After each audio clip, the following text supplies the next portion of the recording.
Bien, querida audiencia.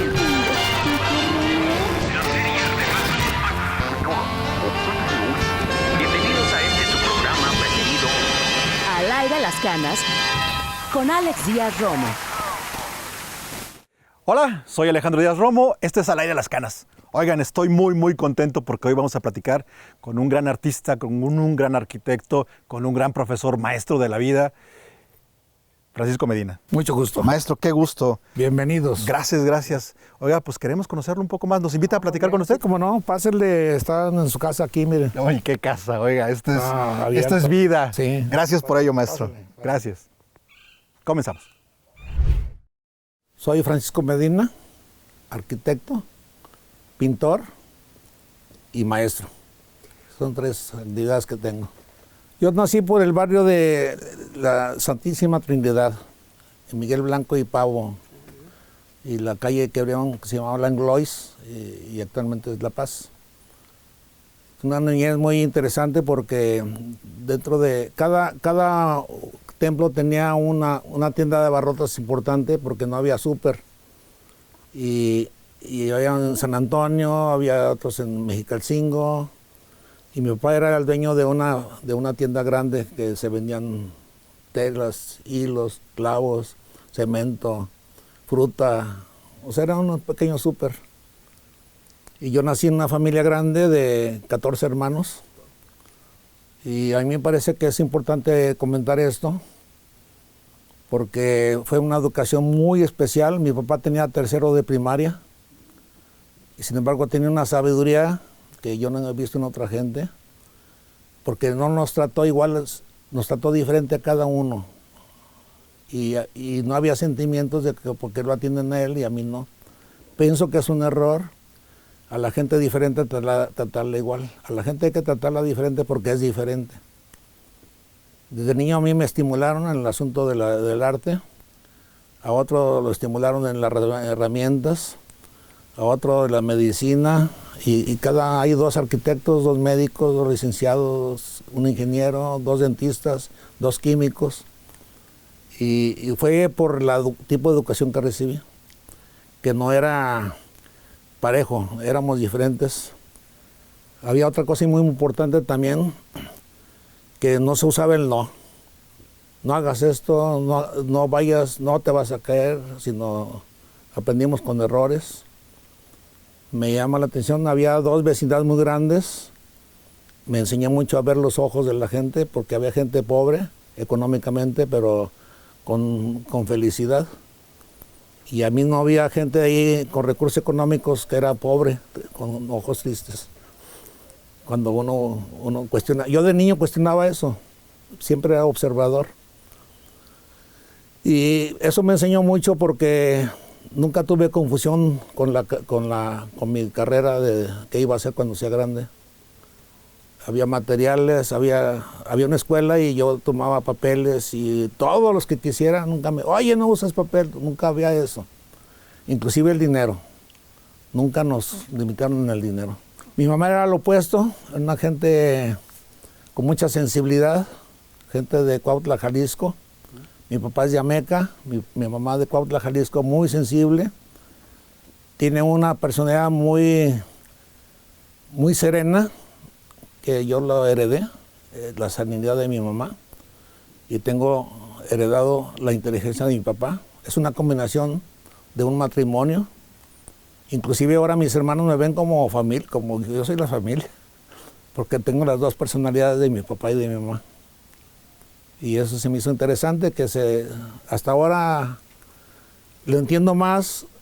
Todo esa fortuna que tuve, siempre fui un niño afortunado. Había mucho respeto, había que ceder el lugar. El más grande tiene la autoridad, y nos cedíamos el lugar y atendíamos al hermano mayor. Y tratábamos de estar puntuales, comíamos a las 3 de la tarde y todos comíamos juntos, nos esperamos hasta que llegaran todos. Y cedíamos la silla y había un detalle muy importante: el día de tu cumpleaños te sentaban en la cabecera de la cama y tenías autoridad para mandar. Entonces, ¿qué hacemos? Pues ahí pregúntale al del santo. No, pues vamos al cine, y ahí vamos todos al cine. y que queremos nieve, vamos allá al Parque Morelos a la nieve. Y así era, tenía pienso que trabajó mi papá mucho la autoestima. O sea, nunca nos, pues nadie nos hace menos, uno es el que se lo hace. Había una cosa que ya no lo he vuelto a probar, que son las crepas, que tenía una cazuela de aluminio que nunca la lavaba porque nomás la limpiaba y estaba curada la cazuela y hacía unas crepas con panela y chile morrón y esas cosas que lleva la crema y pues sí tenía mano para hacer buena comida. Sí, yo no recuerdo, pero dice mi mamá que yo antes de escribir yo ya dibujaba. Como había material, porque había una escuela a 50 metros, yo era libre de tomar todas las hojas y todos los papeles y todas las tintas. Nunca hubo así como una llamada de atención que no esté usando eso, o sea, era libre.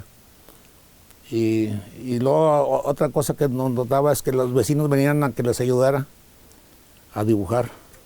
Y luego sobre todo ya en primaria, oye, que me dejaron ahí algo de dibujo, pues iban conmigo la gente.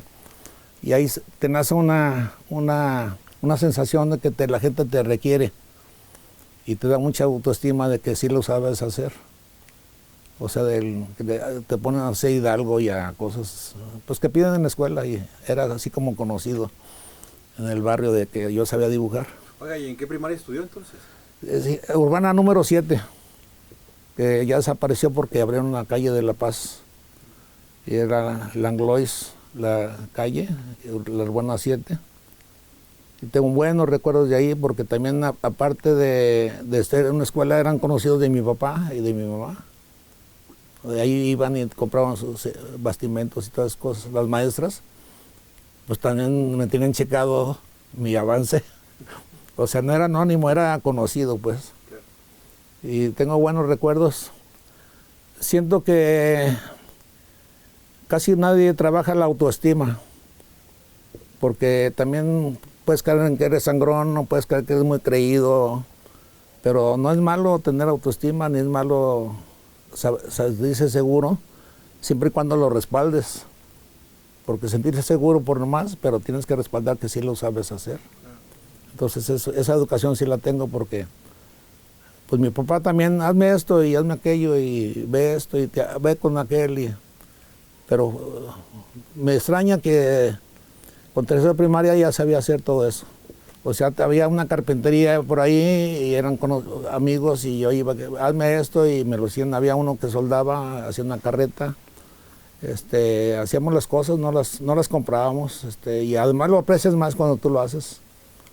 Un juguete que tú elaboras, no es lo mismo ir a comprarlo. Se te olvida, al ratito ya no lo andas viendo y acá como tú lo hiciste, pues ya lo aprecias y lo cuidas. ¿Recuerda algún juguete en especial que...? Pues una carreta que tenía doble asiento y fue cuando nacieron los valeros de las carretillas con balines, los valeros, y íbamos a un fraccionamiento que no había casas todavía y ahí tomamos las bajadas y todo. Y mi papá era nos subían en la camioneta y luego bajábamos y luego otra vez se volvió a subir y nos volvió a bajar. O sea, fuimos muy atendidos. O sea, su mundo éramos nosotros, pues. Entonces, pienso que todos nacimos sanos y todos tenemos una personalidad diferente porque pues, nos enseñaba que la descubriéramos. Había un hermano que era muy ordenado y la tienda la tenía muy ordenada. Había un hermano que le gustaba los jardines y no se obligaban a trabajar, lo hacíamos todos con gusto. Pues éramos pues una familia muy numerosa, pues. También tomaban temporadas que íbamos 2 meses de vacaciones.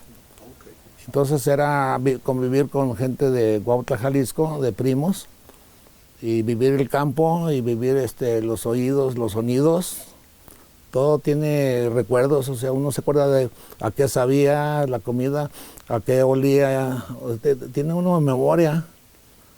Y pues tengo muchos recuerdos de Cuautla, Jalisco, de mis primos, de los sonidos, de la mañana cuando entran las vacas a darle a los becerros y las calles se inundan del sonido de las vacas, y el becerro también.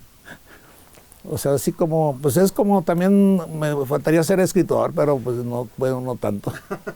Pero sería interesante. Sí, oír eso sería así como... Porque además esas memorias son muy bonitas. Sí, yo tengo mucho recuerdo de ese tipo. Oigan, aprovecho y los invito para que vengan aquí a esta hermosa casa, Alfonso Lara Gallardo. Los jueves de Puertas Abiertas van a encontrar aquí al maestro Francisco Medina. Aprovechenlo, va a ser fabuloso para ustedes. Esto es Al Aire de las Canas. Regresamos. Al aire las canas. Termina la primaria, entra bien chavito a la escuela de arte. Sí, pues fue por una recomendación de una maestra que le fue con mi papá y le dijo que tenía talento. Y fue una oportunidad y me llevó a artes plásticas, puros adultos. 14 años tenía usted. 14 años. Y tuve que ver una junta de maestros para ver si me aceptaban o no. Y al ver mi trabajo me aceptaron.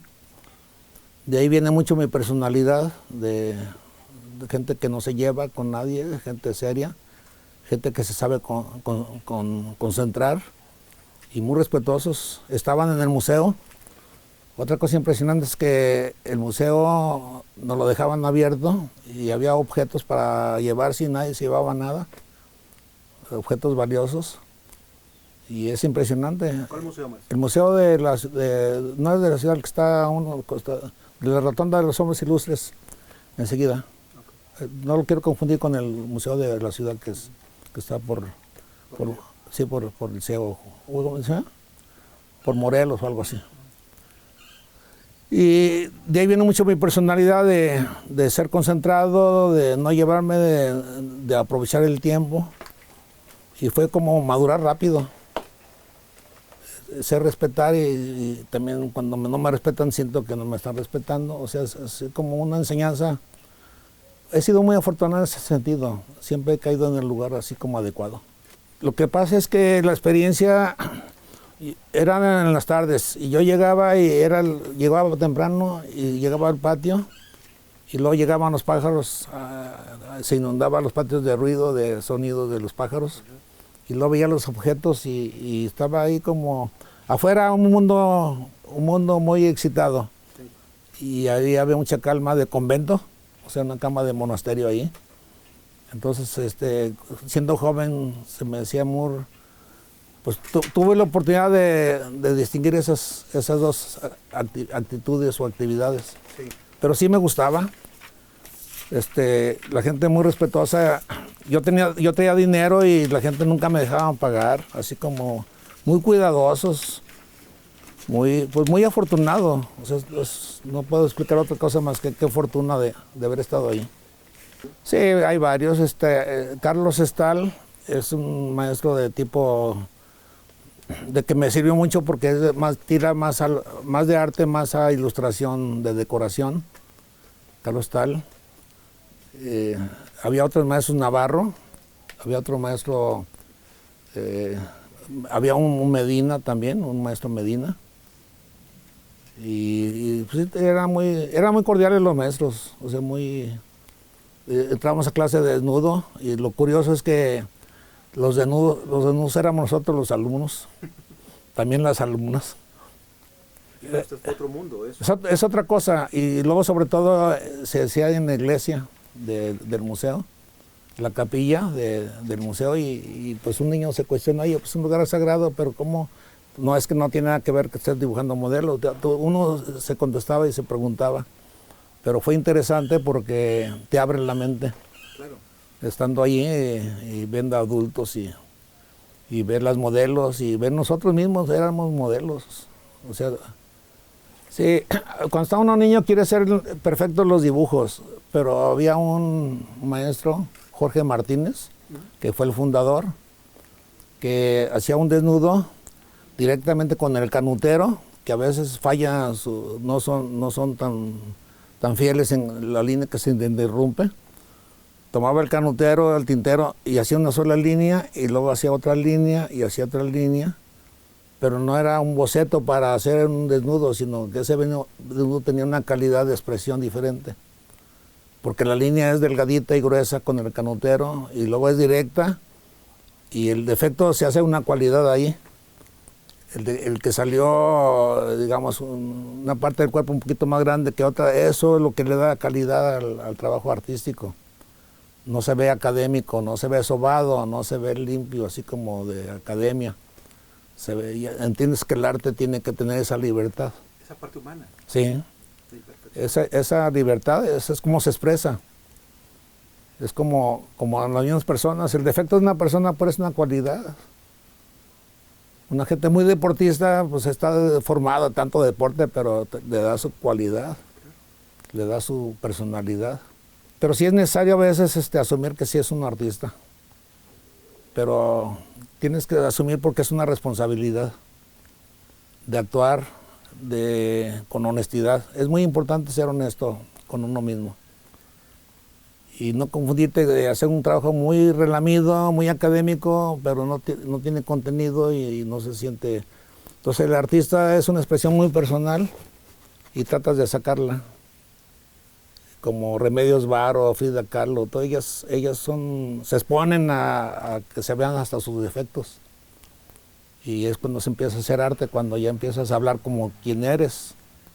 No hablar como para vender el cuadro, sino hablar, no importa que no se venda, lo estoy haciendo porque así lo siento. Y es cuando te empiezas a sentir. La palabra es muy pesada porque se presta a que tú mismo te confundas, pero creo que la palabra es importante, asumir que eres artista. Te obliga a ser responsable de eso. Lo que pasa es que, como tuve otra actividad que es la arquitectura, que usé mucho mi racionamiento, y siempre tenía sed o hambre de expresarme. Y la arquitectura se presta porque hay compromisos de tipo económico, de tiempos, de estructura, razonamientos. Y la libertad que te da el arte es que no pasa nada. O sea, cuando haces mal en la arquitectura pasa algo, pero acá no pasa nada. Y es como atreverte también. Uno mismo se sorprende de que un trabajo que no te gustaba pasan los años. Ah, mira, qué bueno está el trabajo. Yo lo había descartado, el trabajo. Pero son trabajos que están vivos, porque un día te dicen una cosa, otro día te dicen otra. Y eso me gusta. Pero tienes que asumir. Tenemos que aceptar que tenemos ambigüedades en nuestra forma de pensar. En el Renacimiento eran pintores, escultores, escritores, artistas, tenían varias actividades, casi hasta disímbolas. Uno, ¿cómo puedes pensar que Leonardo da Vinci haga cosas de guerra, de cañones y de paracaídas submarinos? O sea, pensando en contrafuertes y cosas de guerra, cuando en el arte se produce vida. Entonces, todas esas cosas, cuando vas caminando, vas descubriendo que tienes una parte que no has atendido. Fue mi caso. Yo una vez tuve una reflexión y que había una parte de mí que había que atender. Y ahora me la explico, cuando la atiendes ya se llama plenitud. Porque lo atendiste una parte, atendiste la otra y atendiste la otra. O sea, eres padre, eres arquitecto, eres pintor. Y hay que asumir siempre eso. Por eso es el compromiso de ser serio y de pues, nombrarte que si eres arquitecto y que si eres pintor, porque te compromete. No es pose, no es asunto me lo nombro yo. Pero se me hace muy interesante que tenemos esas capacidades de razonar y de sentir. Y yo tenía hambre de sentir. Por eso me incliné al arquitecto. No dejo de ser arquitecto, pero me incliné a usar mi tiempo para ser artista. Que me conmueva un edificio sin pintar, que sea oxidado, es como una lancha. Vas a la playa y ves una lancha de plástico bonita, pero luego ves una de madera. Entonces esta de madera es pintoresca, o sea, es pintable. La otra no, la otra es racional. La otra es diseño y esta es una pintura donde se ve el tiempo, se ve la marea del nivel del verde, lo incrustado. Se hace uno muy observador. Y me gusta eso de atender las partes mías, el que razona y el que siente. Oigan, aprovecho para invitarlos y que nos busquen en las redes de Jalisco TV, Al Aire de las Canas, y que hagamos comunidad. Recomiéndonos a algún adulto mayor para entrevistarlo. Regresamos. Al Aire las Canas. Precisamente los viajes te llevan mucho a que observes. Es muy importante estar observando. Y yo desde niño siempre he viajado y iba a Cuautla, Jalisco, que es un pueblo de mi mamá, donde las casas todavía tenían sistemas constructivos, porque no había ni caminos. Entonces la gente con los mismos materiales ahí hacían todo. Y me llamaba la atención de los espacios y como un lugar como Cuautla, Jalisco o San Sebastián del Oeste, sin arquitectos, ¿haya buena arquitectura? O sea, es como hacerte esa pregunta. ¿Por qué hay buena arquitectura si no había arquitectos? Porque había mucho sentido común. Había el deducir que ese es el material que voy a usar y no puedes estar pensando en aluminio, no puedes estar pensando en vidrios, no puedes. Todas las puertas eran de madera, sin vidrios. Me llamaba la atención eso de la honestidad que debe haber en la arquitectura. Y siempre, cuando hablaban los maestros, había uno que lo sentí muy cercano, que se llama Max Enonín, en el sentido de arquitectura, y otro maestro que se llama Oliver Sagan, que es el asunto de lo estético. Pero me llamaba la atención de cómo te atendían, yo descubrí que una cosa es ser maestro y otra cosa es ser profesor. Tuve la fortuna de encontrarme con unos maestros y realmente más con uno tengo, o sea, con un arquitecto que me encuentre con ese es suficiente. Pero ese maestro no te va a andar buscando, tú tienes que buscarlo y tú tienes que sentir que él te puede ayudar. Y tuve mucha ayuda, posiblemente a lo mejor ni les agradecí, pero sí me quedaron sus ideas muy marcadas. Y muy afortunado porque pues me descubrí quién soy. La escuela era muy exigente cuando yo entré, desde las primeras generaciones. Y también había escasez de maestros. Yo tenía estudios de artes plásticas y yo llevaba tercer año en dibujo, de acuarela. Y en cuarto año ya era el maestro. O sea, en el mismo tiempo era alumno y era maestro. Y entonces, como no me gustaba cómo me enseñaban, yo traté de no ser simpático, sino ser más profundo. Y muy importante saber con quién estoy hablando. No, el grupo no es igual, o sea, cada quien tiene personalidad y hay que ver eso. Y eso es lo que te hace ser maestro, porque puedes platicar de estética o de estructura o de funcionamiento o de dinero, porque depende de cada quien. Hay gente que me ha superado porque son unos promotores económicos, hacen proyectos económicos. Eso yo nunca lo podría hacer. Y hay gente que únicamente se manejan con la edificación. Y está correcto que la gente haga las cosas, lo que sabe ser bien que lo haga. Y soy más abierto en que no debe ser tan exagerado los valores en arquitectura, porque se contradicen mucho. Sucede que el maestro es importante porque te va a capacitar, el profesor. Es un capacitador. Así se dibuja, así no se dibuja, a esto está mal medido y te está. Pero ¿quién se encarga de formarte? El maestro. O sea, no es lo mismo ser un maestro que ser un profesor. El maestro es un formador. Y formador no como soy yo, sino como eres tú. Así nos formó mi papá. No nos formó iguales a todos, nos formó como cada quien éramos. Tenía la mente de maestro de enseñarte quién eres tú. Hay gente que, nada más hay dos gentes que salieron comerciantes. Pues ya lo traían, o sea, ya. Y eso es muy importante cuando das clases, saber con quién estás platicando, porque tú tú no le vas a enseñar lo que tú eres. Ese es un error. Lo que debe de ser es que tú enseñas como quién es él. Si él tiene inclinación más artística, pues por ahí puedes enfocarte. Si el otro es más práctico, es más racional y se dedica más a la creación, pues qué bueno que lo haga bien. ¿Para qué lo metes a una cosa que no la va a manejar? Entonces el maestro tiene que tener esa capacidad. Más que leer muchos libros o que tener doctorados o maestrías, es tener esa capacidad. Por eso uno se encuentra maestros que no fueron a la universidad. En el caso de mi papá, que con tercero de primaria, cómo supo conducir una familia de 14 hermanos, con 12 titulados, pues era un maestro, con tercero de primaria.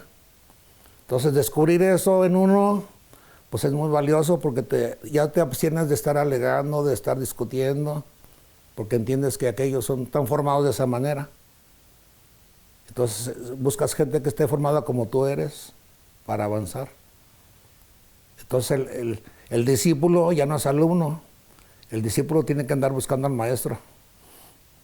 Los maestros no andan buscando discípulos. Pues yo trabajé con Díaz Morales porque era un maestro, con Julio La Peña, con Hartung, con Federico González Gortázar. Yo iba a su despacho, o sea, ellos no me andaban buscando. O sea, yo tenía interés en aprender de ellos. No me daban clases, pero iba a sus despachos. Y como yo ya sabía dibujar, pues era requerido, era bienvenido. Y fue también muy afortunado, porque mi entrenamiento de artes plásticas me sirvió en arquitectura. El maestro Lara Gallardo me decía, ¿tienes una deuda con el arte? Me lo repetía, cosa que pues, ya lo estoy pagando, la deuda. Sí, por ejemplo, vas a un pueblo y que es arquitectura sin arquitectos, ves mucha honestidad, porque ahí no hay pretensión de que se ve el costo, sino todo está honesto, lo blanco es blanco, la piedra es piedra, la madera es madera, y se ve mucha honestidad sin haber ido a la escuela a estudiar. Me llamaba la atención eso, porque hay arquitectura buena que no salió de la universidad. Y yo tenía un tío que era muy requerido y lo mandaban llamar. Yo lo vi ahí como sin saber todavía que iba a estudiar arquitectura, yo lo vi actuar. Tráiganme esto, y luego ya armaba ahí, sin planos, con el dedo, así haciendo arquitectura. Pero cuando viajas, pues ya te das cuenta de que hay cosas que sí te impresionan, como ir a Alemania, a Colonia, a la Catedral de Colonia, que se hizo en 600 años. Te pregunto, ¿cómo tardaron tanto y no cambiaron de opinión? 600 años construyéndola, y luego sin la tecnología de ahora, y así la mole de piedra negra, y así al infinito, pues es impresionante, porque como arquitecto yo también considero cómo lo hicieron. Y por eso tardaron 600 años. Como ahora está 200 años, es mucho para la Catedral de Barcelona. Digo, no la Catedral, sí es Catedral, la de Gaudí, sí. 200 años tienen haciéndola. Bueno, ya subieron la cruz, ¿no? Sí, ya parece que van a terminar.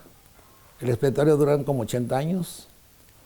Y te llama la atención, son manifestaciones humanas. A mí me impacta cómo hay gente que lleva una idea hasta el final, o sea, no le hace lo que cueste, no importa el dinero, no importa hasta, o sea, las ideas. Desde el punto de vista del humano, es impresionante cómo la gente quiere realizar un valor arquitectónico. Se llama trasciende a los años, quedan anónimos. O sea, ya ahorita conocemos a los autores, pero hay mucha arquitectura que no tiene autores. O sea, buena arquitectura. Sobre todo en España, en el norte de España, donde también había pura madera, piedra, y básicamente no había fierro, todo era madera y piedras. Con eso hacían arquitectura. Porque no había buena comunicación antes. Entonces, todo ahorita ya se te hace fácil, tomas el teléfono y te llevan el material. Una vez fuimos con unos alumnos y era un templo que no había pueblo. Le digo, imagínense subir una campana, pues que hay que hacer toda la torre. Y luego imagínense que no hay pintura, hay que fabricarla. Imagínense que hay no cemento, hay que hacerlo. En un pueblo no es así como que vas a la esquina a comprar. Entonces, ¿cómo se hace eso? Pues con mucho, ¿estás creyendo lo que estás haciendo? Porque casi son milagrosos esos.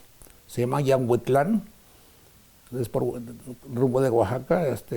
Más tarde el puro templo, no hay pueblo ahí. Y uno se pregunta, bueno, ¿y dónde iban a comprar la pintura?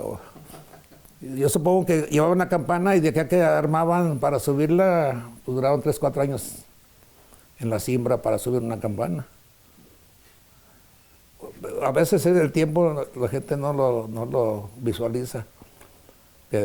¿Cuánto tiempo se llevaron a hacer eso? Porque además estamos en la inmediatez, sí. ahora, ¿no? Que todo es inmediato. Sí, no, y se te hace tardado, ¿verdad? Ya se te hace... Sí, a mí me parece eso interesante. Y también, vamos, me llena la arquitectura, me llena la pintura, me llena ser maestro. Entonces, soy muy afortunado porque una vez llegó un alumno que es fotógrafo a agradecerme que en mi clase descubrió que le gustaba el arte, pero no se sabía expresar, pero se compró una cámara y me dijo, y me llenó la vida. Ese momento le llenó la vida. Entonces, cuando uno se ve, oye, yo he tenido 3 momentos que me llenan la vida. Eso se tiene el nombre que se llama plenitud. Al aire las canas. Precisamente me encontré un maestro que es el lectoral, Gerardo Murillo, en Guadalajara, que en esa época murió porque creo que andaba en la barranca también haciendo apuntes. Parece que le pegó una pulmonía. Y me lo encontré y vi la oportunidad. Y le dije que me gustaría ser pintor, pero que tengo el defecto de ser daltónico. Y es un maestro que me dijo, no es defecto. Si fuera un profesor, no puedes, tú ya no estás incapacitado. No puedo ser piloto de aviación porque sí, ahí no puedo, porque confundo los colores. Pero ser pintor sí se puede. Es más, es una variante y está interesante. En vez de ser defecto, se transforma en... Entonces, en vez de cerrarme las puertas, las abrió. Y dejé un pendiente, porque yo primero estudié arquitectura y luego me dediqué a ser pintor para atender esa personalidad que tenía pendiente.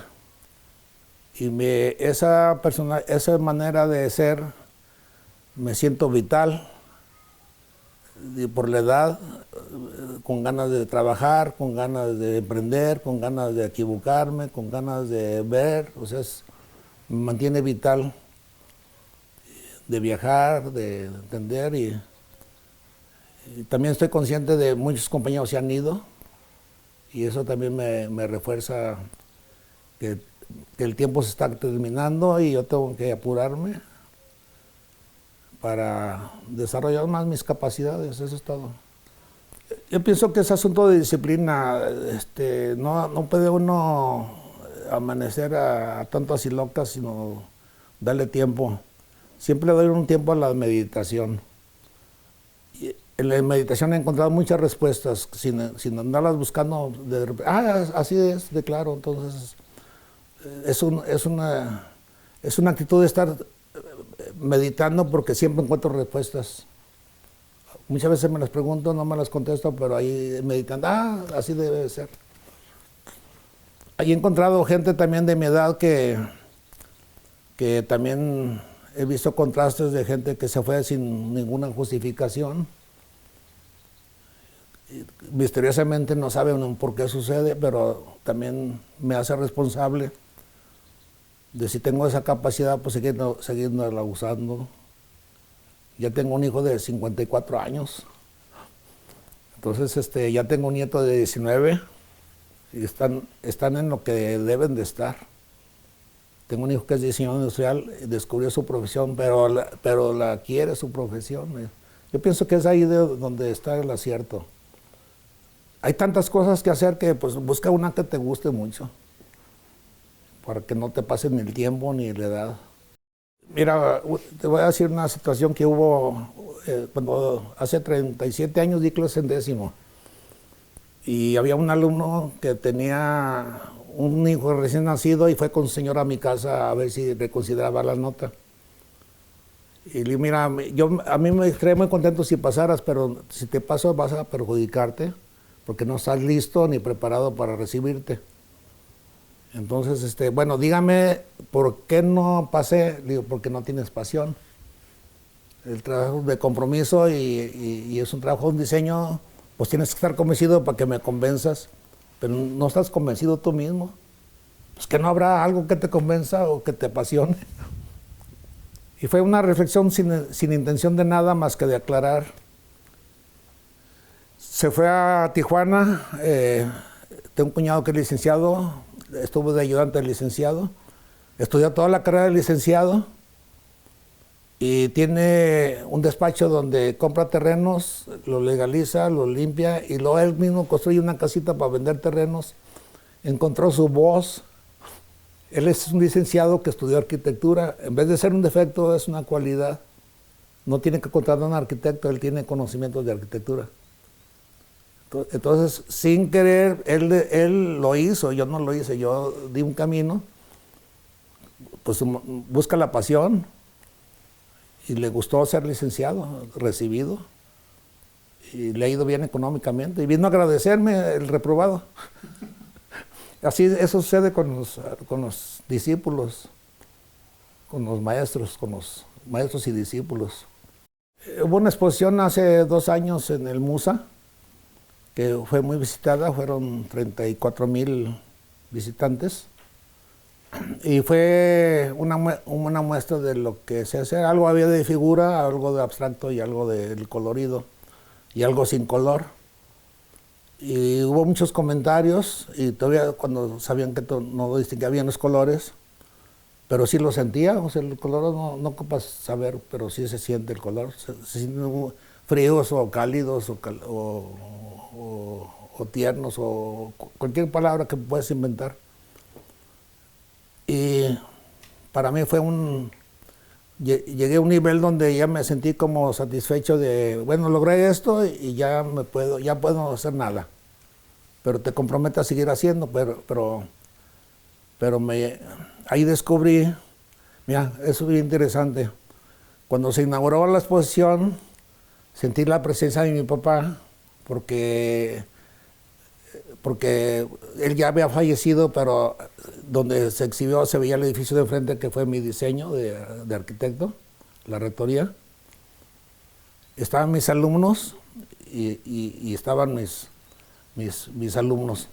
Entonces me sentí muy completo, pero se me vino mi presencia de mi mamá, que mi sensibilidad se la debo a mi mamá y la inteligencia de mi papá. Entonces me sentí pleno, así como. Porque anduve buscando y lo encontré. Curiosamente, yo tuve vamos a llamarlo revelación, pero yo a esa edad yo ya sabía qué iba a hacer. Sin ser soñador, por esa limpieza de mente y por esa quietud que tuve, yo sabía que lo podía lograr, que podía hacerlo, y que era posible, y sí fue posible. O sea, yo no le agregaría nada de lo. Yo puedo hacer esculturas, pero ya está bien, o sea, no te excedas.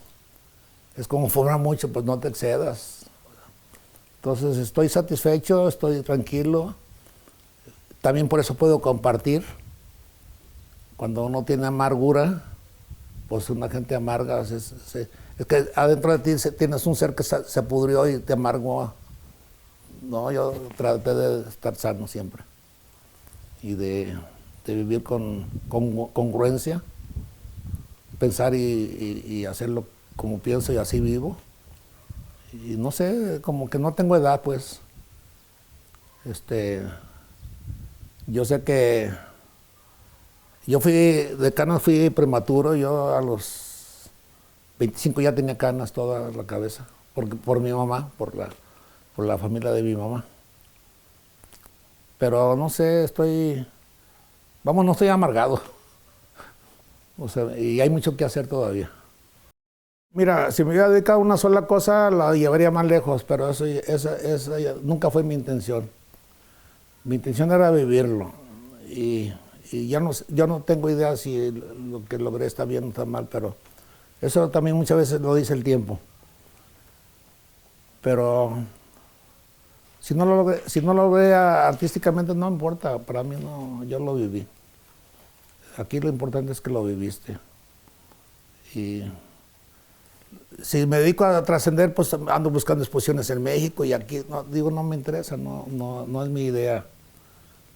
Me interesa hacer la congruencia, ser congruente, ser honesto y ser sencillo también. Eso es o sea, no hacer cargas que no son manejables. Una carga que la puedas manejar. Me gusta mucho desvelarme y ahí encuentro muchas respuestas. Tengo una variante, siempre me despierto a las 3, 4 de la mañana, desde que me casé, que tengo 54 años de casado. Y mi mujer me decía, oye, ¿tienes algo? Nada, así soy yo. Entonces yo despertaba y ese momento es así como mío, y ahí reflexiono, ya pienso y ahí aclaro. Las pinturas siempre hay que empezar con la atmósfera. Si está oscura, pues es enigmática o es tenebrosa. Si está rojiza, pues es sensual. Si está azulosa, pues inteligente. Si está de colores, pues es primavera. O sea, es como en la escritura, empiezan con la atmósfera primero. Yo tengo una inclinación mucho al color naranja, que es entre amarillo y rojo. Entre lo dinámico, Van Gogh pintaba mucho con amarillo porque significa vida, y el naranja para mí significa movimiento. Pero también eso, yo veo a la gente de colores. Esta gente es azul, porque es muy inteligente, pero no sabe vivir, no tiene esas cualidades de desarrollo en la vida diaria, cotidiana. Y pues está como deformado, para mí está deformado, aunque sea muy inteligente. Y hay gente, que eso lo aprendí en las vecindades, había una familia de pobres que eran pintores de brocha gorda, y todos contentos, y uno se pregunta, ¿por qué? O sea, no hay ningún motivo, pero trabajaban con su papá. Y yo creo que asimilaban regaños o no lo regañaban, pero contentos toda la familia. Y eso te llama la atención. Y gente muy inteligente que están amargados o quieren más, o no sé, no entiendo. O no encontraron su voz. Eso es importante, encontrar tu voz. Eso soy yo. Yo soy color naranja. Yo soy disímbulo, soy sensible o soy racional. Soy generoso. Me gusta compartir. Para eso se hizo este edificio, para compartir conocimientos y experiencias. Me gusta eso.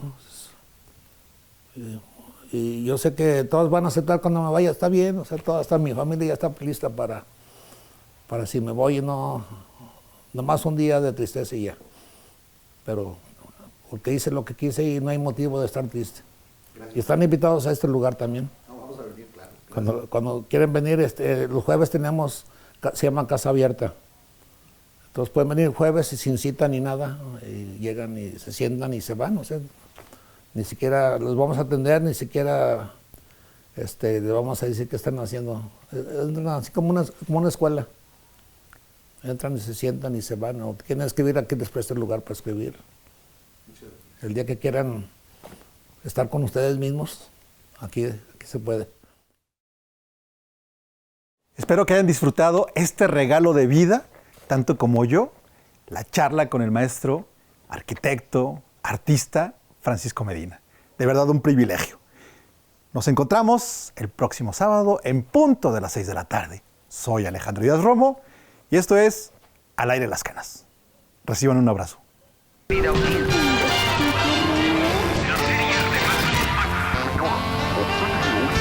Bienvenidos a este su programa preferido.